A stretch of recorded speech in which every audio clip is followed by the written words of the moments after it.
Bueno, antes que nada, bienvenidos todos al seminario de Física Gravitacional y Geométrica de la Universidad Veracruzana. En esta ocasión tenemos el gusto de tener al doctor Miguel Cruz. El doctor Miguel Cruz es profesor titular C aquí en la Facultad de Física de la UB y sus principales líneas de investigación se centran en la cosmología, en la gravitación y también en la física matemática. Y el día de hoy nos va a hablar sobre transiciones de fase en gravedad de Einstein. Entonces, dejo el micrófono en tus manos, Miguel.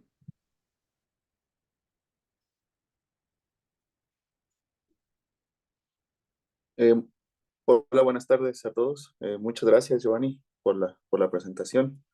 Y bueno, como ya lo comentó Giovanni, hoy les voy a hablar sobre la existencia de transiciones de fase en gravedad de Einstein.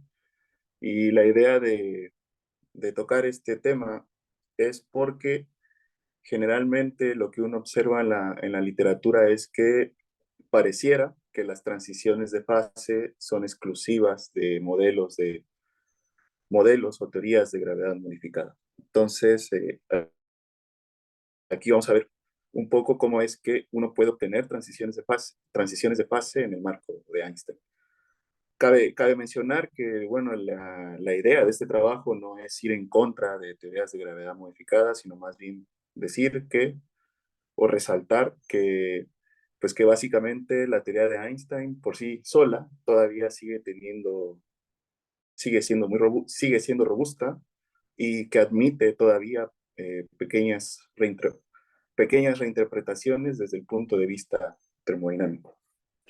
Entonces, pues básicamente lo que les acabo de decir, pues es esto, la pregunta inicial es, ¿existen transiciones de fase tipo PV en el marco de la teoría de Einstein? En el marco de la teoría de Einstein, y pues les adelanto, la respuesta es que sí, y la idea de estudiar esto es porque eh, o bueno, más bien pareciera que estas transiciones de fase se asocian únicamente a teorías modificadas de gravedad. Entonces, pues en este estudio nos vamos a enfocar en la evolución tardía del universo, es decir, vamos a asumir una métrica o un espacio-tiempo tipo FLRW, Friedman Robinson Walker, y pues vamos a pedir que se cumpla el principio cosmológico, es decir, que a grandes escalas el universo sea homogéneo e isótropo. Es decir, estamos pidiendo lo usual que se pide en cosmología o en la fase tardía para describir un universo en expansión. Miguel, un favor. Entonces, ¿sí? ¿Tienes una ventana de Zoom ahí que nos estorba un Ah, poquito? ¿ya la moví? Ah, ya. Quedó arriba ahora, ¿no será que se puede esconder? A ver, ahí está. Ándale, sí, perfecto. Gracias. Ok, entonces, pues, como les decía, la idea es describir, nos vamos a enfocar en la evolución tardía, entonces tenemos una métrica específica para hacer esto, que es la de Friedman-Romsey-Walker. Esta métrica tiene especial interés porque describe un universo en expansión y se satisface el principio cosmológico, que es que a gran escala el universo sea homogéneo. Es otro, pues entonces, a gran escala me estoy refiriendo del orden de megaparsecs, donde pues un parsec pues son básicamente casi 4 años, 4 años luz, ¿no? Entonces eso nos da una idea de a qué escala estamos, ¿no?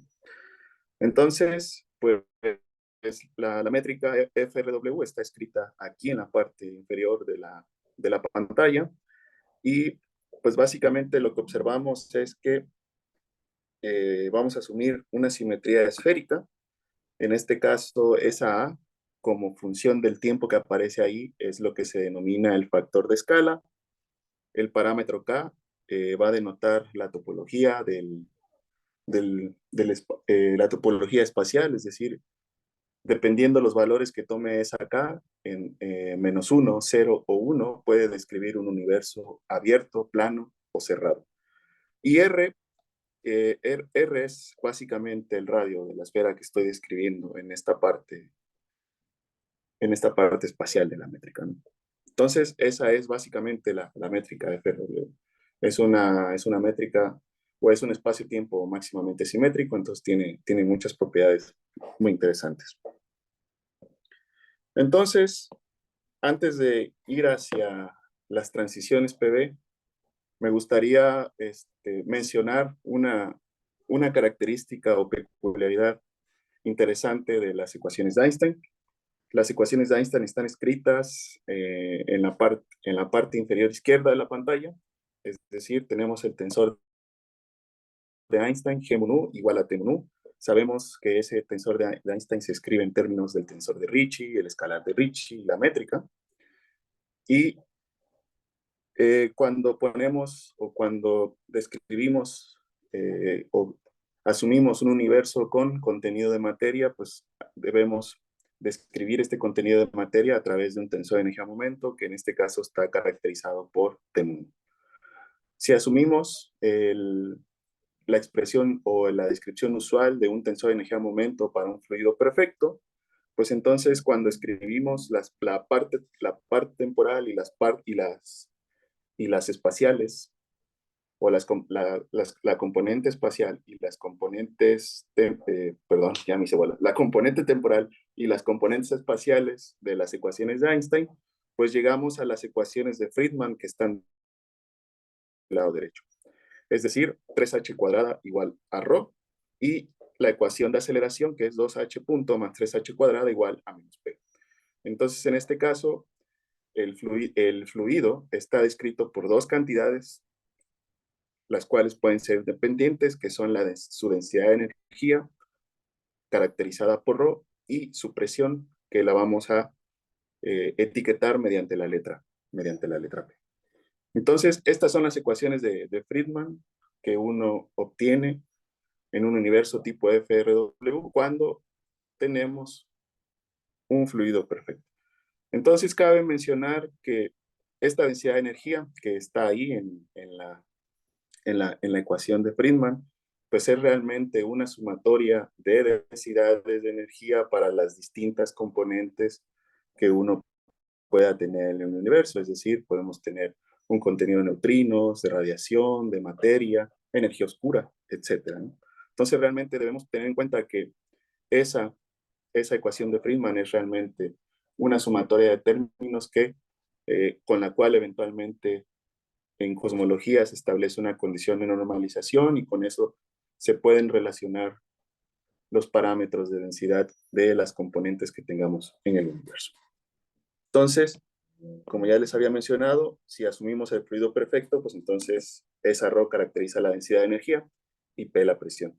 Entonces, si uno busca resolver este conjunto de ecuaciones o estas ecuaciones de Friedman, pues uno lo que puede hacer es asumir que la densidad y la presión están relacionadas a través de una ecuación de estado y en general uno asume una ecuación de estado barotrópica, es decir, una relación lineal entre la densidad y la presión,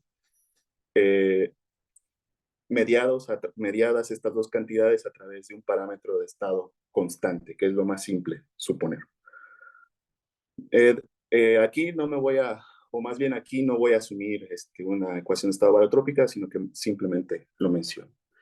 Entonces, si uno trabaja con estas ecuaciones de Friedman que están aquí escritas, es decir, si yo calculo la derivada de la primera, de 3h cuadrada, la inserto en la segunda y la manipulo, pues realmente lo que obtengo es lo que se conoce como la ecuación de continuidad del fluido que está aquí escrita, es decir, ρ punto más 3h por ρ más p igual a 0, que eso es lo equivalente a que el tensor de energía-momento es conservado.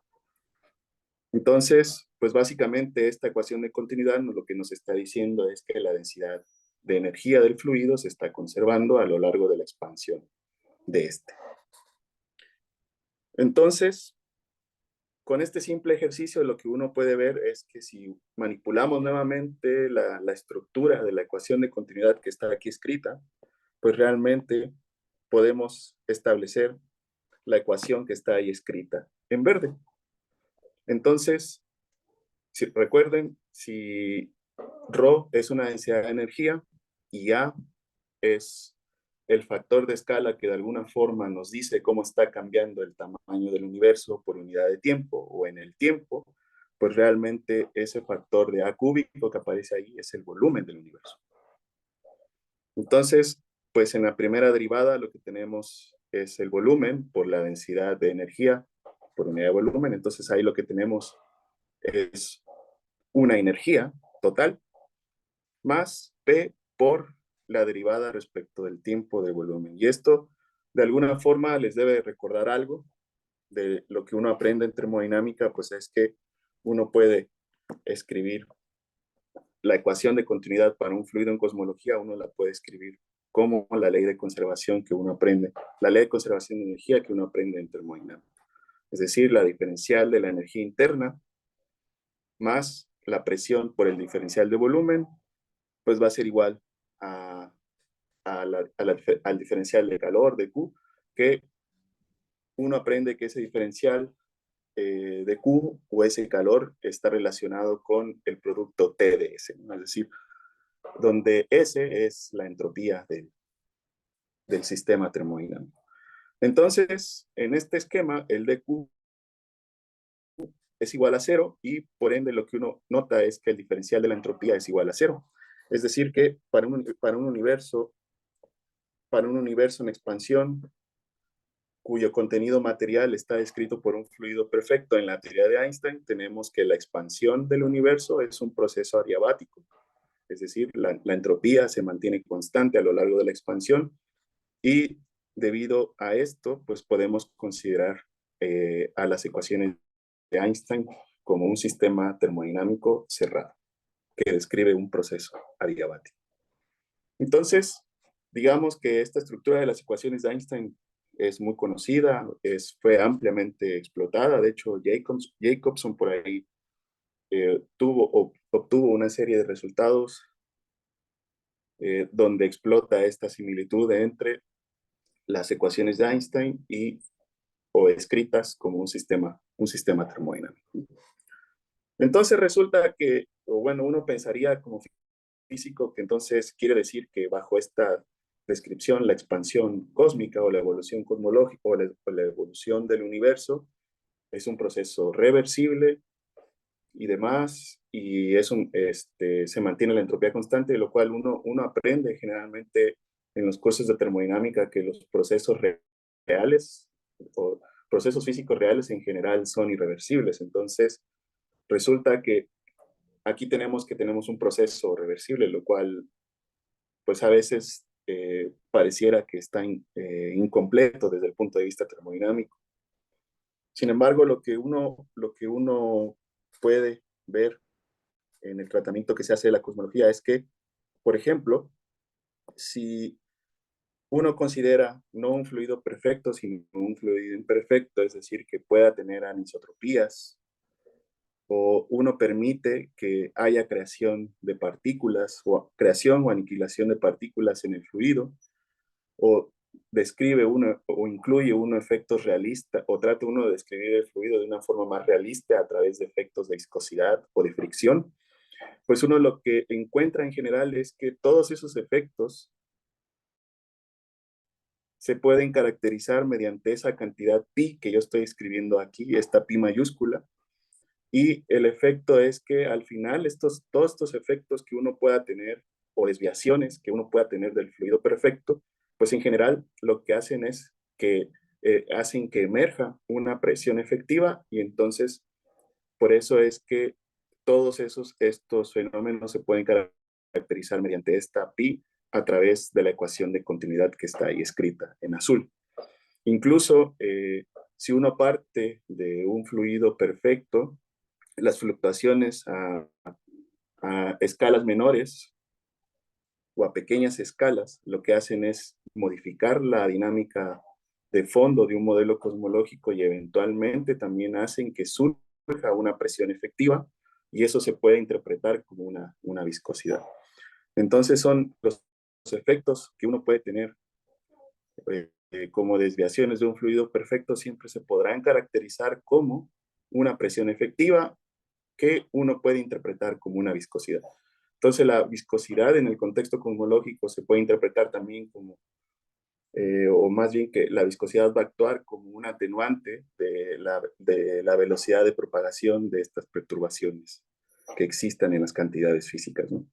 Entonces, resulta que bajo ciertos criterios o bajo cierto tipo de fenómenos que uno puede incluir a nivel cosmológico, pues uno modifica o puede uno modificar la ecuación de continuidad y a través de esta analogía que les presenté anteriormente de las ecuaciones de Einstein como un sistema termodinámico, pues resulta que la entropía al final puede ser, o más bien la entropía puede dejar de ser una constante, es decir, podemos ahora tener un fenómeno fuera del equilibrio, es decir, un proceso irreversible donde la diferencial de la entropía, por la segunda ley, sabemos que debe ser mayor o igual que cero.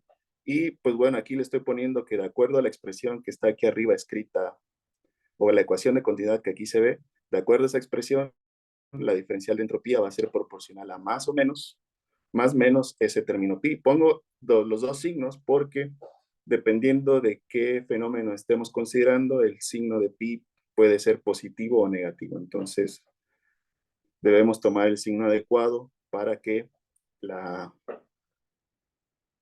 producción de entropía siempre sea positiva. Entonces, bajo ciertos fenómenos, podemos tener una termodinámica fuera de equilibrio y entonces eso nos lleva a reinterpretar las ecuaciones de Einstein.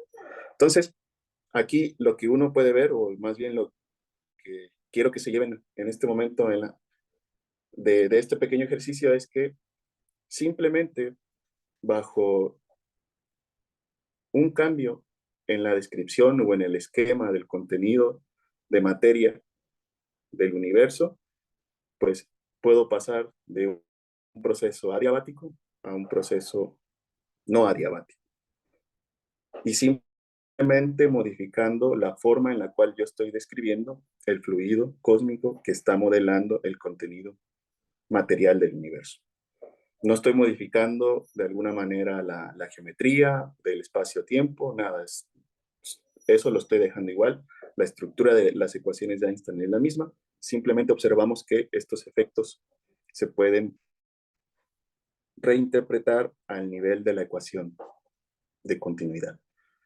Actualmente hay modelos alternativos de gravedad que conllevan a una no conservación del tensor de energía momento y de ahí se han hecho muchas interpretaciones para esa no conservación. Un claro ejemplo de esto son los modelos difusivos que se conocen como gravedad unimodular. El caso de la teoría de la gravedad de Rastal, también hay una no conservación del tensor de energía momento, pero bueno, en este momento yo no me quedaré en el marco de Einstein. Simplemente estamos diciendo que bajo una forma alternativa de describir el contenido del universo, puedo hacer una reinterpretación de las ecuaciones de Einstein como sistema termodinámico. Una pregunta, Miguel. ¿Sí? ¿Agregar este término pi es consistente con algunas de las condiciones de energía? Sí, es consistente con las condiciones de energía, sí. Ok, ¿y es porque sigue siendo conservado o en general se tiene que imponer alguna cota o...? Bueno, lo que pasa es que a nivel de la ecuación de continuidad uno lo ve así, pero dependiendo del esquema en el que estemos, pueden existir un conjunto más de ecuaciones constitutivas que me ayuden a Ah, describir el esquema, tal que ujú, se sigan satisfaciendo ya, ya. Muchas las gracias. condiciones. Ok. Una pregunta. Quiero Sí, suponer que la inclusión de pi ahí, pues tiene que ver con encriptar ahí efectos de materia oscura o energía oscura, lo que sea, ¿no? Supongo. sí, sí. Sí, ahí van encriptados. Puede estar encriptado varios procesos. Yo solo mencioné estos, pero sí, incluso puede ser una posible interacción en el sector oscuro, lo que sea, pero su efecto siempre se va a ver caracterizado mediante una presión que se le llama generalmente fuera del equilibrio, ¿no? Sí. Pero ahí puede haber diversidad de cosas, ¿no? Ok, gracias.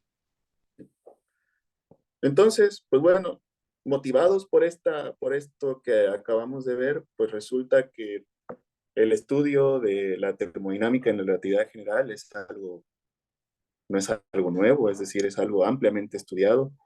Uno sabe que el contexto donde la termodinámica empezó a ser estudiada en la relatividad general, pues fue en los agujeros negros, y pues obviamente, o bueno, más bien ahí, las cantidades termodinámicas que uno asocia al agujero negro, pues en general están relacionadas con el horizonte de eventos, y entonces es el horizonte de eventos lo que nos permite ver al agujero negro como un sistema termodinámico. Entonces, en el contexto cosmológico, para ver el universo como un sistema, pues necesitamos algo equivalente, que en este caso es lo que denominamos como el horizonte aparente. Entonces, bueno, aquí no hablaré sobre termodinámica de agujeros negros porque realmente es otro. Hay que tomar otras consideraciones, sino lo que vamos a ver es que realmente en el contexto cosmológico lo que uno toma es prestado ese formalismo que uno tiene de los agujeros negros. Entonces, pues resulta que podemos, la métrica FRW que les mostré anteriormente, la podemos escribir de forma alternativa como está aquí expresado. Es decir, una parte que dependa de una métrica HAB, es una métrica diagonal 2×2, y la parte con las coordenadas angulares, y resulta que hacer esta separación nos permite identificar el radio físico de nuestro universo. En este caso, el radio físico es básicamente el producto del factor de escala por el radio de la esfera que tengamos ahí escrito. Entonces, se le dice radio físico porque a la coordenada R que aparece aquí, pues R minúscula, generalmente se le dice coordenada comóvil, entonces es donde todas las cosas se mantienen fijas y el radio la coordenada física o la que realmente me va a caracterizar el tamaño del universo, pues es justamente la R mayúscula que está ahí escrita. Entonces realmente esto es un ejercicio muy directo que ustedes pueden hacer de la métrica FRW y les ayuda a identificar ese radio físico. Y esta forma de escribir la métrica en general se le dice un warped product, porque básicamente lo que uno observa es que esta parte de las coordenadas angulares va multiplicada por una función que depende enteramente de la coordenada temporal. Por eso es que se le conoce así también a esta forma de expresar a la métrica de FRW. Entonces, la métrica FRW no es la única métrica que satisface esto, hay diversas métricas que también se pueden llevar a una forma como la que está aquí escrita. Pero lo importante es eso, que este ejercicio nos ayuda a identificar el radio físico o el radio o las coordenadas físicas del sistema cosmológico. Entonces, tal como se hace en agujeros negros, pues se puede garantizar la existencia de una superficie nula, etcétera, a través de esta condición que está aquí escrita, es decir, las derivadas parciales de la coordenada o el radio físico R, contraídas con la métrica espacial que definimos anteriormente. Entonces, si uno resuelve corre la sumatoria sobre los índices A y B, que son básicamente, pueden correr sobre T, toman dos valores, T y R, dado la forma de la métrica diagonal HAB, como está ahí escrita. Y si uno resuelve esa condición, pues lo que uno encuentra es lo que tenemos aquí escrito, que es básicamente la definición del horizonte aparente. Entonces, pues si ustedes hacen K igual a 0, pues se van a dar cuenta que prácticamente el radio del horizonte aparente es prácticamente el parámetro de Hubble o el inverso del parámetro de Hubble, que se define como la derivada respecto del tiempo del factor de escala o dividido entre A, es decir, la derivada logarítmica respecto al tiempo del factor de escala. Entonces, esa es la definición del horizonte aparente y esta es la cantidad que nos va a ayudar a establecer al universo como un sistema termodinámico. Entonces, a diferencia de un agujero negro, este radio o este horizonte más bien es una cantidad dinámica porque H, que es el parámetro de Hubble, determina la tasa de expansión del universo como como función del tiempo. Entonces, para un universo en expansión, tenemos que H siempre es positivo, va creciendo, entonces debido a que el radio del horizonte aparente es el inverso de H, pues conforme el universo se expande, el radio del horizonte aparente o el horizonte aparente disminuye. Entonces, como les comentaba, este formalismo realmente se adapta del formalismo desarrollado por Kodama y demás autores para agujeros negros. Entonces hay quien ha estudiado la congruencia geodésica del horizonte aparente para diversas situaciones, es decir, un agujero negro, o el caso de un agujero negro, el caso de un agujero blanco, una cosmología en expansión, una cosmología en contracción. Entonces, ya se han hecho estudios formales de todo de las diferentes situaciones que se pueden tener a nivel cosmológico, y pues resulta que para una cosmología en expansión, que es en la que nos vamos a centrar, pues resulta que la temperatura que yo puedo asociar a ese horizonte aparente va a ser positiva.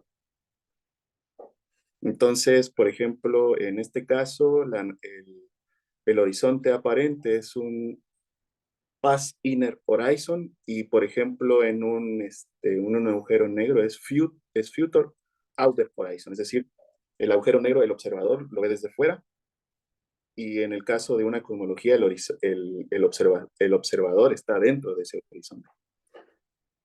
Entonces, conforme el universo se expande, ese horizonte va decreciendo, y incluso eventualmente el observador en algún momento podría quedar fuera de ese horizonte. Por eso es Pass Inner Horizon.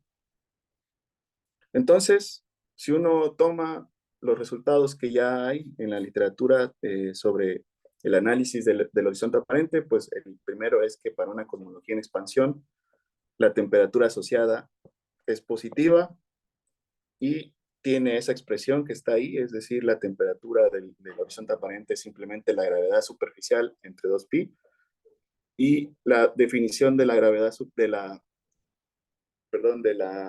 gravedad superficial es esta que está aquí escrita para el término kappa. Entonces, digamos que eso son expresiones que uno va adaptando de lo que se sabe de agujeros negros, ¿no? Entonces, pues con toda esta información y ya que tenemos sobre una cosmología en expansión, pues resulta que si nos centramos en el caso de un horizonte esféricamente simétrico, que es nuestro caso dado que estamos considerando una métrica de FRW, pues resulta que la primera ley, que en este contexto se le dice primera ley generalizada, se puede escribir como esta expresión que estoy mostrando aquí. Es decir, el diferencial de la energía se puede escribir como el producto de el área de una esfera de radio R y volumen B multiplicado por un flujo de energía más la densidad de trabajo que se asocia al diferencial de volumen, tal como aprendemos en termodinámica. Me parece que en general para agujeros negros el segundo término de esta primera ley no aparece, pero en el contexto cosmológico pues vemos que sí se puede escribir ese término WdB. Que bueno, de lo que aprendemos en termodinámica en la termodinámica usual es que la variable conjugada al volumen en general es una presión. Entonces, más adelante identificaremos a esta densidad de trabajo como una presión termodinámica. Y pues básicamente este flujo de energía pues tiene esta definición que estoy mostrando acá abajo, es decir, esta forma que está aquí abajo. Y en este caso el TAB es el tensor energía-momento mediante el cual yo estoy describiendo el contenido de materia del universo. Entonces, por simplicidad, uno puede ahí tomar el tensor energía-momento asociado a un fluido perfecto. Y pues en ese contexto, si uno escribe la primera ley generalizada en la métrica de FRW, pues lo que uno obtiene es lo que estoy mostrando aquí abajo. Es decir, el diferencial de energía tiene esta forma, y pues si se dan cuenta está Ese diferencial de energía está relacionado con la densidad, la presión del fluido, el radio físico del horizonte, o el radio físico, perdón, o la coordenada física cosmológica, el parámetro de Hubble y demás. Y en general Una perdón, pregunta, Miguel. sí, Disculpa, por ejemplo, en agujeros negros, la temperatura, es asociada a estos fenómenos cuánticos que se dan cerca del horizonte, ¿no? En este caso, esta temperatura, ¿cómo la relacionaría? a- eh, en este caso la temperatura, mm, dado que la estás definiendo a través de la gravedad superficial, pues se relaciona con la geometría del horizonte aparente, es decir, el radio de este horizonte, pero así como un origen a esta, tal como en agujeros negros, no estoy seguro si la hay. Gracias.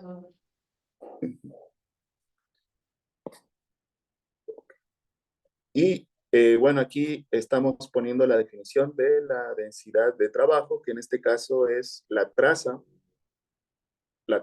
normal bidimensional del tensor energía-momento. Es decir, esta T que aparece aquí es la traza del tensor energía-momento con la métrica HAB, y pues resulta que de esa operación, la densidad de trabajo es simplemente un medio de la densidad de energía del fluido menos la presión. Entonces, por eso es que la densidad de energía, la primera ley generalizada que tenemos aquí escrita, pues toma esta forma en términos de las cantidades del fluido, es decir, la ρ de la P y una cantidad de interés cosmológico, el parámetro de Hubble. Entonces, de acuerdo a lo que les mencionaba, es que la densidad de trabajo se relaciona con la presión, porque en general lo que uno sabe es que la variable termodinámica conjugada al volumen, pues es la presión. Entonces uno asocia esa densidad de trabajo con la presión termodinámica de este fluido cosmológico. Entonces, vamos a asumir o vamos a especializarnos en el caso K igual a 0, es decir, tenemos un universo plano. Pues entonces, si uno va a la definición del horizonte aparente, R es simplemente 1 entre H, o el inverso del parámetro de Hubble. Quiere decir que el horizonte aparente es prácticamente la escala de Hubble en este caso. Es decir, lo que yo estoy caracterizando como universo observable es lo que está dado en términos de esta escala de Hubble. Y la temperatura asociada al horizonte aparente, pues si uno calcula si uno corre los índices aquí, en esta expresión y demás, pues uno llega a esta expresión que tenemos escrita acá abajo. Entonces, pues si se dan cuenta, es básicamente, aparece una derivada del radio del horizonte aparente dividido entre el horizonte aparente mismo. Entonces resulta que esta expresión que está aquí para la temperatura uno la puede escribir en términos de lo que se conoce como el parámetro de desaceleración, que es básicamente 1 más Q es igual a menos H punto entre H cuadrado. Entonces resulta que lo que uno puede ver aquí con esta expresión alternativa que estoy poniendo aquí abajo en términos de Q, pues es que si uno tiene un escenario de expansión dado por quinta esencia o incluso phantom, esta temperatura se va a mantener positiva porque el parámetro de desaceleración es negativo cuando el universo se está expandiendo de forma acelerada.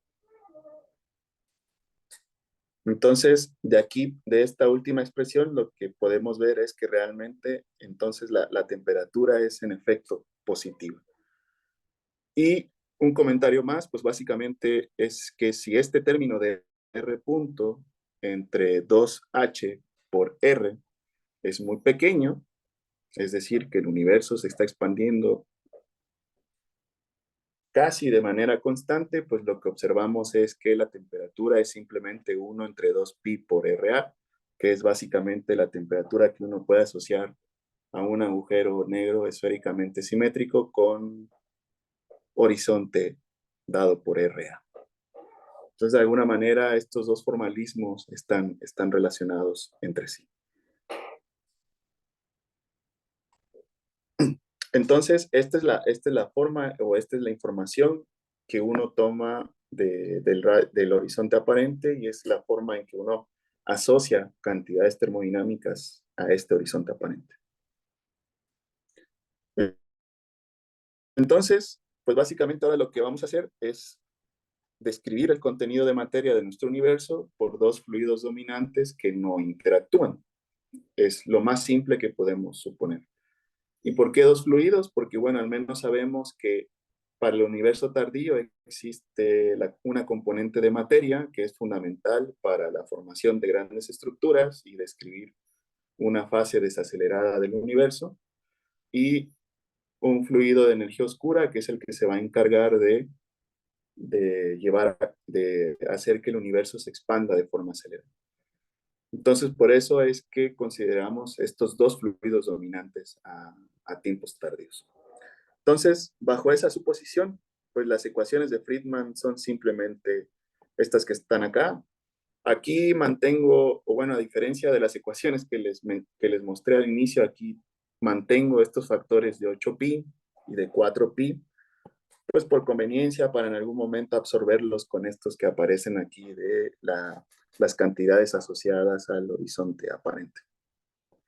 Entonces, pues tenemos la primera ecuación, que es la ecuación de Friedman, 3h cuadrado igual a ρ, pero recuerden lo que les comentaba es que esa ρ es realmente una sumatoria de las densidades de energía de todas las componentes que pueda tener el universo, entonces aquí aparecen simplemente dos, y la ecuación de aceleración, que es básicamente h punto, igual a la suma de las densidades más la suma de las presiones.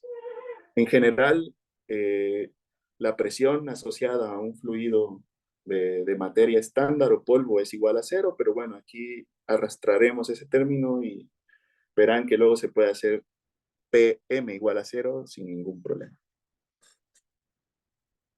Entonces, una forma conveniente de escribir estas ecuaciones de Friedman, pues es a través de el parámetro o lo que vamos a hacer es escribir las ecuaciones de Friedman que están aquí expuestas, las vamos a escribir en términos del parámetro de coincidencia R minúscula que aparece en las ecuaciones que están abajo. R minúscula o ese parámetro de coincidencia es simplemente el cociente entre la densidad de materia, es decir, R es igual a ρm entre la ρ de energía oscura. Entonces, utilizando esa definición, pues uno ve rápidamente que la densidad de energía oscura se puede despejar de la ecuación de Friedman y la h cuadrada se puede escribir como el inverso del radio del horizonte aparente al cuadrado. Entonces uno puede escribir de forma muy sencilla esta ecuación de Friedman tal como está aquí. Y lo mismo para la ecuación de aceleración. Cuando uno sustituye h como 1 entre r, calcula sus derivadas y demás, utiliza la ecuación de Friedman que ya tenemos por aquí, y resulta que la suma de las presiones de estos fluidos se puede escribir en términos de la derivada del radio del horizonte aparente y ese término que aparece ahí. Entonces la idea es que con todo esto, ya que tenemos tanto la densidad de la energía oscura y su presión, dado que si asumimos que el sector de materia se está comportando como un fluido sin presión, que es lo usual asociado, o es lo usual que se asocia a un fluido tipo materia oscura, pues resulta que con la ρ de E y la P de E que tenemos aquí, pues podemos construir la densidad de trabajo esta que está aquí, simplemente como la diferencia entre la densidad y la presión y la partido por 2. Entonces, si hacemos eso, pues resulta que la presión que yo obtengo aquí a partir de esta relación y de esta densidad de trabajo y su asociación con la presión termodinámica, tal como está acá, pues resulta que esa presión se puede escribir en términos de la temperatura y el radio del horizonte aparente y, bueno, en este caso también a través de, o en términos de, el parámetro de coincidencia R minúscula. Entonces resulta que si definimos el volumen específico como 2 veces el radio del horizonte aparente, pues entonces lo que podemos ver es que esta presión que está aquí es realmente función de la temperatura y del volumen en el cual estamos trabajando. Quiere decir que esta presión es realmente nuestra ecuación de estado, o es la ecuación de estado que yo puedo asociar a un universo tipo FRW en expansión, en el cual hay dos fluidos que no interactúan, pero que están relacionados a través del parámetro de coincidencia R minúscula que está ahí. Entonces, pues digamos que para escribir la presión, esta presión termodinámica que tenemos acá en términos de B, pues simplemente sustituimos lo que vale B como 2RA y pues realmente ya tenemos nuestra ecuación de estado en la forma deseada. Y si ustedes recuerdan, lo que uno ve de la termodinámica es que para observar transiciones de fase hay que resolver un par de condiciones a partir de esta ecuación o a partir de la ecuación de estado, que en este caso pues son básicamente tomar la primera derivada respecto del volumen, su segunda derivada, o tomar la primera derivada de la ecuación de estado respecto al volumen, la segunda, igualarlas a cero y resolver ese sistema algebraico que surge de ahí manteniendo la temperatura fija. Entonces, si uno hace esto, o si uno hace este primer ejercicio con esta ecuación de estado que está acá, dada acá arriba, pues resulta que no hay transiciones de fase, porque al igual que lo que sucede en la gravedad de Einstein, no las hay. Y eso es porque, si ustedes lo notan, las condiciones que tenemos que resolver son derivadas parciales respecto al volumen. Entonces eso nos dice que aunque nosotros pongamos el parámetro de coincidencia o estemos haciendo un cambio en la forma en la cual estamos describiendo el contenido material del universo, pues es irrelevante para estas condiciones que tenemos que resolver. Entonces, dada esa situación, pues resulta que esto nos está diciendo que realmente el parámetro de coincidencia debe estar relacionado o debe estar relacionado con la geometría del horizonte aparente, es decir, debe ser función de ese radio o debe ser función del radio del horizonte aparente.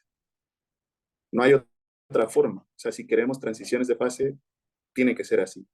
Pero el solo hecho de tener esta condición, pues nos impone una condición que entre comillas severa respecto al tipo de energía oscura que podemos tener en nuestra descripción. Es decir, resulta que si ustedes toman esta expresión para la densidad ρ de E, pues lo que debemos tener es que esa ρ debe estar escrita también en términos del radio del horizonte aparente o en términos prácticos debe ser función de la escala de Hubble-H. Lo bueno es que existe un escenario en el cual la energía oscura se propone como función de la escala de Hubble. Este escenario se conoce como el escenario de energía oscura holográfica.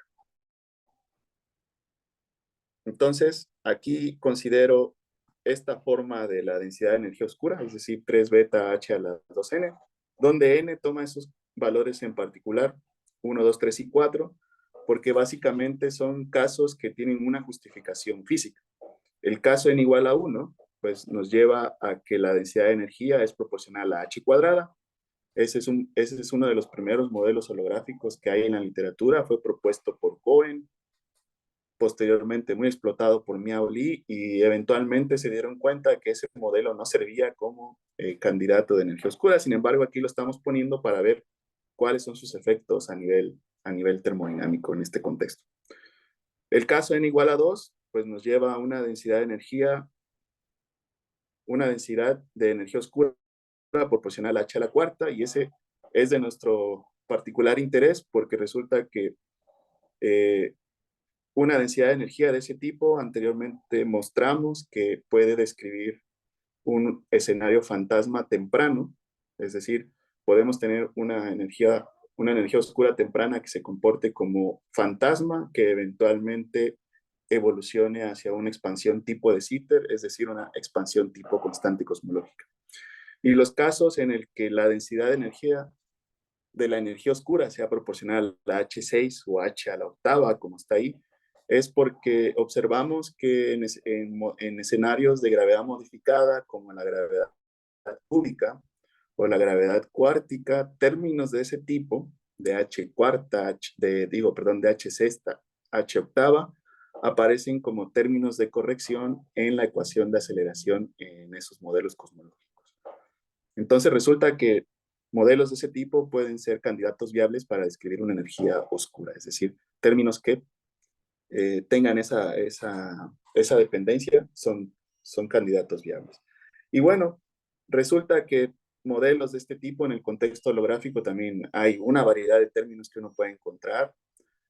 Un caso muy conocido es la densidad de energía holográfica de Barrow, donde esa H depende de este exponente delta que pongo aquí abajo.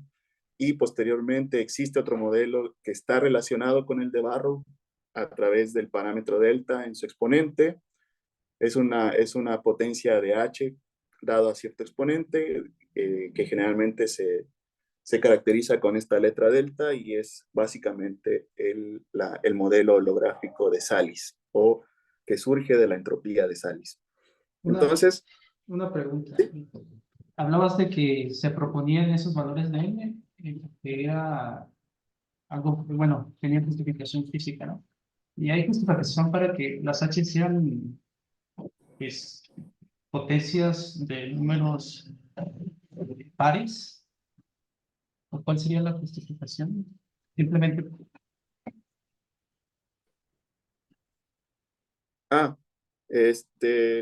realmente no hay una justificación que tenga que ser pares, no hay una justificación así de fondo, pero son el tipo de términos que aparecen usualmente en teorías de gravedad modificada, por ejemplo. Por eso es que tomamos como estos casos tan característicos. Pero, por ejemplo, el exponente de Barrow se mueve entre 0 y 1 y el de Salis también está relacionado con el de Barrow. Entonces, puede que tengas un exponente ahí que esté entre 0 y 1 y pues básicamente también entran en esta descripción, pero no tienen que ser forzosamente estos exponentes que están aquí. Lo que nosotros vimos es que o más bien utilizamos estos exponentes porque tienen una justificación desde el contexto de teorías modificadas de gravedad. Lo que comentaba, que un término de h a la sexta aparece como término de corrección en la ecuación de aceleración de gravedad cúbica y un término de h a la octava aparece como término de corrección a la ecuación de aceleración de gravedad cuártica, por ejemplo. Entonces, gravedad cúbica son modelos de gravedad modificada en los cuales se consideran triples productos del tensor de Riemann o del escalar de Ricci, y con la gravedad cuártica pues son productos cuádruples de este tensor de curvatura, ¿no? ok. O sea, esa es realmente la justificación que te podría dar sobre los valores específicos de estos exponentes 3 y 4. Y por ejemplo, del caso 2, lo que comentaba es que h a la cuarta es un modelo que nosotros propusimos anteriormente que tiene una evolución transitoria de Phantom a una tipo de Sitter, es decir, tipo constante cosmológica para un tiempo futuro. Y el caso de H cuadrada, pues es un modelo holográfico muy conocido en la literatura. Pero H, Sin embargo, H cuadrado no sería el mismo que viste hace rato, ¿no? H cuadrada que vi hace rato, ¿cuál? Donde no había transición de fase. Sí, justamente eh, lo que vamos a ver es que parece que para el caso n igual a 1 no hay transición de fase. Sí. Ah. Y se me olvidó lo que iba a decir. Bueno, y pero bueno, el contexto holográfico no es el único escenario en donde la energía oscura podría tener una dependencia en H. También hay modelos en QCD, por ejemplo, surge un modelo de energía oscura que se llama Ghost Dark Energy, en donde la energía de vacío se propone que sea una función del parámetro de Hubble. Entonces, por eso es que pongo ahí severa entre comillas, porque uno podría pensar que entonces nos limita a que la energía oscura tenga esta dependencia tal como está aquí escrita en rojo, pero realmente eh, justificar esa dependencia pues tiene uno varios escenarios desde donde justificar que la densidad de energía oscura sea proporcional a el parámetro de Hubble. Entonces, pues como ustedes ya lo podrán ver, esta densidad de energía oscura, así como está escrita, pues se relaciona rápidamente con el radio del horizonte aparente. Es simplemente uno es el inverso del otro, hay que recordar cuando K es igual a cero. Y pues si uno hace el ejercicio nuevamente de hacer esto que está aquí, en azul, en estas ecuaciones de en medio, y escribe uno la ecuación de estado para este nuevo escenario, pues resulta que entonces tenemos que la ecuación de estado se escribe de esta forma. Entonces, donde ya vemos que ahora en vez de tener el parámetro de coincidencia R minúscula, ahora tenemos que en este primer término, en el paréntesis, pues está relacionado con el radio del horizonte aparente, que eventualmente si uno utiliza la definición de volumen, aquí tendremos, podríamos escribir este término, que ese primer término ahí lo podríamos escribir en relación con el volumen específico. Y sí, aquí si notamos, tal como dijo Giovanni, si ustedes toman el caso n igual a 1, pues eso se les hace 0, entonces resulta que ese primer término que tenemos ahí es un término constante y por ende en ese escenario es prácticamente el mismo que la relatividad general y para n igual a 1 no hay transiciones de fase. Entonces, eso lo que nos dice es que este modelo holográfico de Cohen y de Lee, que actualmente ya se sabe que no funciona como un candidato a energía oscura, pues realmente lo que está sucediendo es que a nivel de fluido, o este fluido en el contexto termodinámico se está comportando como un gas ideal, es decir, no hay transiciones de fase. Sin embargo, para n mayor que 1, sí podemos obtener puntos críticos al resolver estas dos condiciones de la termodinámica que están acá arriba. Y resulta que pues la forma analítica de estos puntos críticos es esta que está aquí dada en términos de n. Aquí recordar que estamos en el caso n mayor que 1, porque ya en el caso n igual a 1 vemos que no hay transición de fase. Entonces lo que observamos es que se puede obtener el valor crítico para el volumen, el valor crítico para la temperatura, que de acuerdo a lo que tenemos aquí es mayor que 0 siempre, y si uno sustituye estos dos valores de B, C y TC en la expresión que está arriba en la ecuación de estado, pues también podremos obtener el valor crítico de la presión. Entonces, algo que nos llamó la atención es que justamente si uno toma ese cociente o ese cociente usual de PC por BC entre TC, en nuestro caso nos da esta expresión que tenemos aquí, pero resulta que si uno toma el caso n igual 2, obtenemos exactamente el factor o el valor de 3 octavos, que es el término que caracteriza, o es el valor que caracteriza a un gas de Van der Waals. Entonces, en este esquemita lo que estoy tratando de decir es que el caso de Van der Waals, que uno estudia en termodinámica cuando hay transiciones de fase y toma este cociente de los valores críticos, es exactamente 3 octavos. Gases reales se han determinado su valor experimentalmente, están por debajo de 3 octavos, es decir, el valor de 3 octavos en el caso de gases reales es como un valor o una cota máxima, y en el caso de fluidos cosmológicos, ese valor de 3 octavos es una cota una cota mínima para ese cociente. Entonces, esto es lo que nos dice, o lo que uno aprende del gas de Van der Waals, es que las transiciones de fase en ese escenario son posibles debido a que se introducen los parámetros A y B en la ecuación de estado del gas de Van der Waals, y resulta que la descripción de la descripción de la teoría del campo medio, aunque es buena, no es del todo realista para describir los gases reales, ¿no? Por eso es que los gases reales no pueden tomar ese valor de 3/8. Entonces, si estamos pensando en una analogía a nivel cosmológico, pues resulta que la teoría de campo medio tampoco si estamos pensando que en este caso el fluido cosmológico tiene partículas o constituyentes, pues quiere decir más bien que esta descripción del campo medio tampoco es del todo buena para este fluido cosmológico. Sin embargo, hay un límite en el que sí podemos tener una buena aproximación.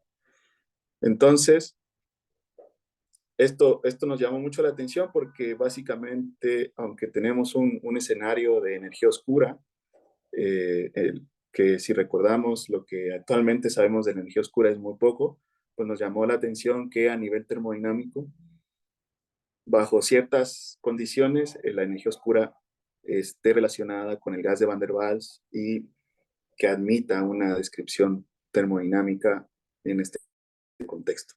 Entonces, pues resulta que conforme aumenta el valor de n, este valor del cociente va a aumentar. Pero obviamente este n hasta el momento no sabemos si hay más valores que se puedan admitir. Entonces, por eso nos quedamos en el caso 2, 3 y 4, y ahí vemos que conforme tomamos los valores 2, 3 y 4, ese cociente, su valor aumenta. Pero tiene como caso límite el gas de Van der Waals, es decir, no se aleja tanto del gas de Van der Waals. Y pues bueno, si uno toma y grafica esa ecuación de estado, es decir, la presión como función del volumen, aquí estoy graficando las variables reducidas que se definen tal como se hace en termodinámica, es decir, toma uno la variable y la divide entre el valor crítico.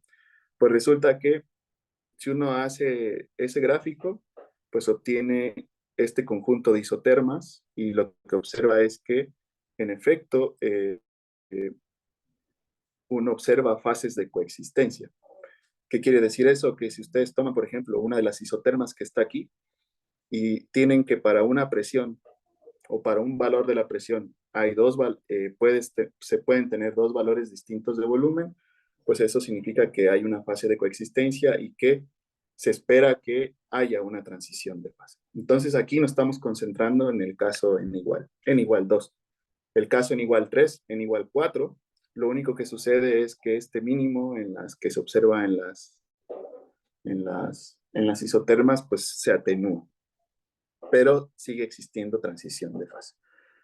Entonces, pues vemos que conforme el valor de la temperatura crítica aumenta, pues eventualmente esa transición de fase se pierde, tal como lo que uno observa en el gas de Van der Waals. Es decir, es prácticamente un comportamiento muy, muy similar. Y pues, o más bien, si vemos que existen estas fases de coexistencia, pues ahora lo ideal sería graficar o establecer qué tipo de transición de fase es. Entonces, para hacer eso, pues lo único que tenemos que hacer es graficar la función libre de Gibbs en términos de la presión termodinámica, tal como se hace en el gas de Van der Waals. En el gas de Van der Waals se grafica el potencial químico, pero es porque uno sabe que estas dos variables termodinámicas están relacionadas, el potencial químico y la energía libre de Gibbs. Si uno hace eso, pues uno obtiene esta figurita clásica que uno tiene cuando hay transiciones de fase. Y pues no sé si hay algún estudiante por ahí, estoy seguro que este diagrama ya lo vio, y este tipo de diagrama lo que caracteriza es una transición de fase de primer orden. Es decir, este diagramita lo que nos dice es que en efecto existen en nuestro fluido dos fases distintas. Entonces, este loop que está aquí, lo que caracteriza son los estados inestables en el sentido termodinámico del sistema, y las colitas que salen de ese loop, pues lo que nos dice es cada una de las fases distintas con las cuales estamos lidiando, ¿no? Entonces, si hacemos una comparativa con el gas de Van der Waals, pues es lo que les comentaba, el loop que se forma ahí en este plot, pues es lo que nos dice los estados inestables, y las colitas nos dice si el fluido viene de una fase líquida hacia una gaseosa, ¿no? Y el punto en el que está marcado ahí como X, pues es justamente la fase de coexistencia para esta transición de fase. Entonces, si nosotros comparamos en el escenario cosmológico que estamos aquí tratando, es decir, me estoy enfocando en el caso n igual a 2, pues realmente lo que estamos observando es que esta transición de fase lo que caracteriza es el cambio del modelo de un escenario fantasma hacia una expansión de Sitter o tipo constante cosmológica. Entonces, en este escenario, a nivel termodinámico, eso es lo que se está interpretando como transición de fase. Es decir, pasar de una etapa de aceleración a otra distinta, a otra etapa de aceleración distinta. Entonces, basados en esto, en este caso, la transición de fase se estudió como en un contexto muy específico, es decir, densidades de energía oscura, tipo holográficas y demás. Pero entonces, basados en lo que les mencioné anteriormente, pues quiere decir que la teoría de Einstein sí debe admitir transiciones de fase, porque recordemos el escenario cosmológico estándar, o lo que se conoce como lambda CDM, en el cual la energía oscura está escrita por una constante y el sector de materia por un fluido no relativista con presión igual a 0, etc. Resulta que tiene dos fases, una fase de desaceleración que eventualmente se transita hacia una fase de expansión acelerada. Entonces, termodinámicamente, eso también debería haberse reflejado como una transición de fase de este tipo. Entonces, por eso es que analizamos hasta cierto punto si la gravedad de Einstein admite transiciones de fase, porque, repito, pareciera que es algo exclusivo de teorías modificadas. Pero pues aquí estamos viendo que en efecto no lo es. La teoría de Einstein sí admite transiciones de fase. Entonces, este formalismo también puede ser extendido a modelos donde la dependencia de la energía oscura dependa, o más bien que la densidad de energía oscura dependa de la primera derivada del parámetro de Hubble. Y también estos modelos están muy bien justificados, es decir, en el contexto holográfico uno encuentra el modelo de Ricci, holográfico de Ricci, el modelo de Granda-Oliveros, o incluso en el contexto de QCD nuevamente, extensiones del modelo en el que la energía de vacío sea proporcional a H también se extienden a primeras derivadas del parámetro de Hubble. Y lo que observamos es que en esta formulación que tenemos, si adoptamos una energía holográfica del tipo Granda-Oliveros, donde la H punto está presente, resulta que tenemos un escenario parecido a lo que tenemos aquí. Y el efecto de ese término de la primera derivada de H lo que hace es que me va a modificar el tamaño del loop que estoy aquí obteniendo en este plot de la energía libre de Gibbs. Entonces, ese va a ser su único efecto. Y, pues bueno, en resumen, lo que tenemos es que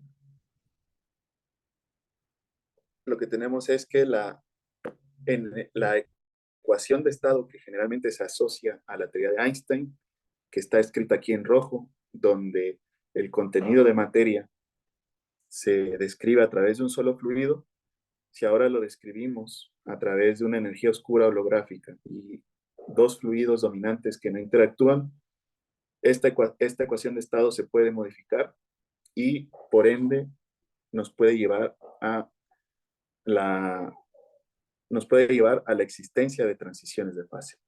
Entonces, tal como como les comentaba al inicio, pues tal parece que la forma en la cual describimos el contenido del universo, pues sí parece ser relevante en la teoría de Einstein. Porque tan solo mediante una simple identificación de pasar de un solo fluido a dos fluidos, pues resulta que la teoría sí admite transiciones de fase que tienen una interpretación cosmológica bien dada. Entonces, pues básicamente eso es de lo que les quería hablar hoy. Muchas gracias. Muchas gracias, Miguel, por tu charla. Pasamos a las preguntas. No sé si haya alguien con alguna pregunta. Yo quisiera hacer una pregunta. Sí, adelante. Solo ¿por qué se le llama estado phantom temprano? ¿A qué se debe lo de temprano? Porque básicamente es un fantasma que aparece para aparece en zetas positivos, es decir, aparece desde el pasado, permanece hasta el día de hoy y conforme tú te alejas hacia z igual a -1, es decir, el futuro muy lejano, ahí deja de ser fantasma y se convierte en una expansión tipo de Sitter. Por eso se Ah, le dice phantom temprano. Entonces, en el parámetro de estado sería en esa parte como menor a -1, ¿no? Y de ahí transitaría hacia Transi- algo más, más grande, ¿no? A -1, ¿no? Exactamente, transita de algo de menor que -1 hacia -1. Ok, gracias. No, de nada. ¿Alguien más tiene alguna otra pregunta? Tenemos una. Julio. Sí, gracias Miguel por la plática muy interesante. Tengo la curiosidad, usualmente cuando he trabajado con transiciones de fase en termodinámica de agujeros negros, Ujú. buscamos pues discontinuidades en las derivadas, pero más bien en la definición de las capacidades caloríficas, Claro, sí. que se definen como derivadas de la energía o de la entalpía respecto a la temperatura, ¿no? Y aquí nos mostraste como derivadas de la presión. ¿Hay una conexión? Sí, sí hay una conexión. De hecho, uno puede estudiar qué pasa en ese contexto. Bueno, aquí no lo mostré, pero sí, sí se puede estudiar y los exponentes críticos, determinarlos y todo eso. Sí, Ajá. sí, sí, todo eso se puede hacer también. O sea, ¿son Pero bueno, equivalentes aquí ya no lo totalmente mostré. Aquí nada o...? más lo Ajá. que me interesaba era mostrar que bajo cierto reordenamiento en cómo describimos el contenido de materia, hay transiciones de fase en la teoría de Einstein. Ok, ok. Gracias. Pero sí, eso que mencionas se puede hacer. Sí. Aquí tenemos una pregunta en el chat. Dice, ¿cuáles podrían ser las consecuencias en la formación de estructura de esto? Una pregunta de Erandi. No, a ese nivel no afectaría porque realmente el sector de materia lo estamos describiendo de la forma usual, es decir, no lo estamos modificando. Solamente lo que estamos haciendo es que relacionar ambos fluidos a través del parámetro de coincidencia cosmológico, pero no estamos modificando el sector de materia, nada. Entonces, por eso no se afectaría en nada la formación de estructuras. Es decir, a ese nivel, la teoría sigue siendo la misma. Ok, también tenemos una pregunta de Marco Torres. Sí, buenas. ¿Se me escucha bien? Sí. Ok. Sí, Ah, hola Marco. hola, doctor. Una pregunta. En la densidad de energía oscura, ¿ese factor beta a qué se refiere? Ese factor beta, pues es básicamente una constante adecuada para esa densidad de energía. Es decir, ese es el valor de la densidad de energía evaluada al día de hoy, pues que tome un valor constante. O sea, en vez de poner beta, pude haber puesto rho cero, pero pusimos beta nada más como para caracterizar o identificar claramente cuáles serían los cambios de este tipo de energía oscura en la expresión de la ecuación de estado. Ah, ok, gracias. Es lo habitual en cosmología normal, supongo, ¿no? Sí, es lo habitual. Sí. Ok, gracias. Ok, no sé si haya alguna otra pregunta. Aquí en el chat dice, ¿habría forma de detectar o prever una transición? Pepe Blanco. Me parece que si la transición, si se da una transición de este tipo al pasado, con el espectro del CMB sí se podría detectar. Pero las evidencias nos dicen que realmente no hay una transición de fase como tal. Entonces, lo que se espera es que la existencia de estas transiciones sean futuras. Por eso en este caso estábamos muy contentos con que esta transición lo que identifica es el cambio de Phantom a de Sitter, porque es en el futuro lejano donde esa transición, donde ese cambio en la expansión se da. Pero sí sabría forma de identificarlas si se dan en el pasado a través del espectro del CMB. Bueno, muchas gracias a todos los participantes y especialmente a ti, Miguel. En un momento más te vamos a mandar la constancia respectiva y agradecemos nuevamente por la charla del día de hoy. ¿Sí? Entonces vamos a dar Muchas por gracias. finalizado nuestro seminario. Hasta luego. Excelente Hasta luego. Hasta luego a semana. todos. Chao. Chao, estén bien.